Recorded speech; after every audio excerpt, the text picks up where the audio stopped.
বন্ধুরা, আইপিএল 2026-এর এই সিজনটা বরাবরের মতোই উত্তেজনা আর বড় বড় তারকা খেলোয়াড়ে ভরপুর।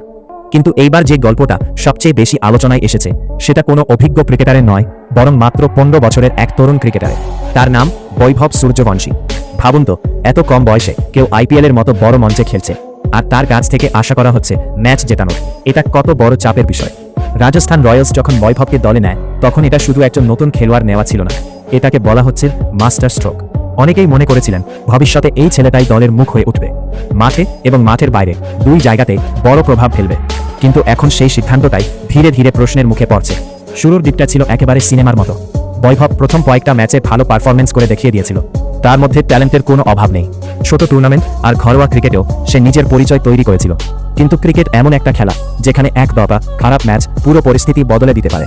এখন ঠিক সেটাই হচ্ছে। গত কয়েকটা ম্যাচে তার ব্যাট একেবারে চুপ, রান আসছে না, আত্মবিশ্বাসও একটু কমে গেছে। আর এই সময়টাই একজন খেলোয়াড়ের জন্য সবচেয়ে কঠিন। এখানে শুধু একজন খেলোয়াড়ের ব্যাপার না, পুরো টিম আর কোটি টাকার ইনভেস্টমেন্ট জড়িত। যে 500 কোটি টাকার ক্ষতি নিয়ে আলোচনা হচ্ছে, সেটা শুধু একজন খেলোয়াড়ের দাম না। আইপিএলের টাকা আসে অনেক জায়গা থেকে, যেমন TV rights, digital platform, sponsorship, ticket sale আর মার্চেন্ডাইজ। টিম ভালো খেলে, প্লে অফে উঠলে এই সবকিছু বড়ে। কিন্তু যদি টিম হারতে থাকে, বিশেষ করে যখন কোনো একজন খেলোয়াড়ের ওপর অনেক আশা রাখা হয়, তখন তার প্রভাব সরাসরি আয় পড়ে। রাজস্থান রয়্যালস বৈভবকে একরকম পোস্টার বয় বানিয়ে ফেলেছিল। অনেক দর্শক শুধু তাকে দেখার জন্যই ম্যাচ দেখত।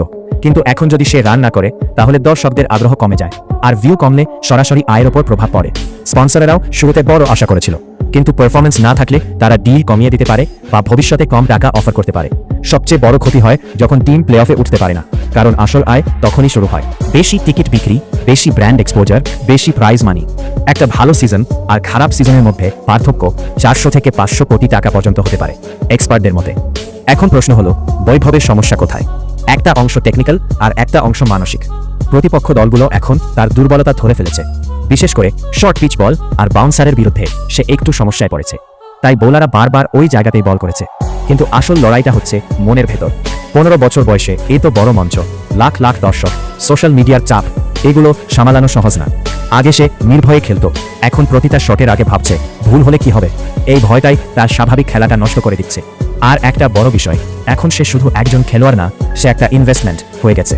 যখন একজন খেলোয়াড়কে এইভাবে দেখা হয়, তখন চাপ অনেক বেড়ে যায়। খেলাটা উপভোগ করার বদলে সেটা দায়িত্ব হয়ে দাঁড়ায়। এখন সামনে কি হবে? ক্রিকেটে কামব্যাক সবসময় সম্ভব। একটা ভালো ইনিংস সবকিছু বদলে দিতে পারে। যদি বৈভব পরের ম্যাচগুলোতে রান করে, তাহলে আজ যারা সমালোচনা করেছে তারাই কাল প্রশংসা করবে। টিমের আত্মবিশ্বাস ফিরে আসবে, স্পন্সররাও আবার ভরসা করবে।